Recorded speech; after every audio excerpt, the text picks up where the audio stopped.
इसी के लिए साइबर से लेकर के केमिकल, न्यूक्लियर, बायोलॉजिकल सभी तरह की लड़ाई की हमारी तैयारी है। आप ये मान के चलिए कि हमें विश्वास है कि अगली लड़ाई सिर्फ एक डोमेन में नहीं होगी, मल्टी डोमेन ऑपरेशंस होंगे। लड़ाई स्पेस में भी होगी, साइबर में भी होगी, ईडब्ल्यू में भी होगी, इन्फोवॉर में भी होगी। पर जीत जो है वो जमीन पर ही हासिल होगी।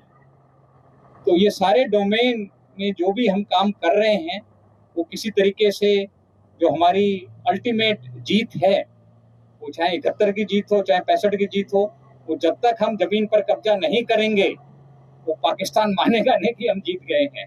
तो डोमेन सारी जरूरी हैं, हम सारी डोमेन में लड़ाई की तैयारी कर रहे हैं।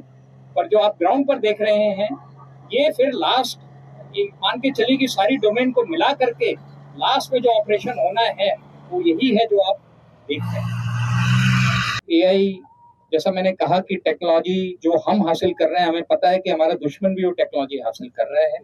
और इसलिए जरूरी है कि जब हम टेक्नोलॉजी को अपने सिस्टम में शामिल कर रहे हैं तो हम इस चीज को भी ध्यान में रखें कि किस तरीके से दुश्मन जब इस टेक्नोलॉजी को शामिल करेगा तो हम किस तरीके से लड़ाई लड़ेंगे।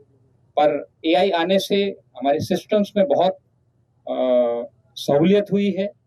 डिसीजन मेकिंग से लेकर के सर्विलेंस रिलेटेड जो भी सब्जेक्ट्स हैं, जो भी हमारे सिस्टम्स हैं, उसमें आर्टिफिशियल इंटेलिजेंस एक आप कहिए कि फोर्स मल्टीप्लायर है, कैटलिस्ट है। और इससे हमारी जो लड़ने की काबिलियत है उसमें इजाफा हुआ।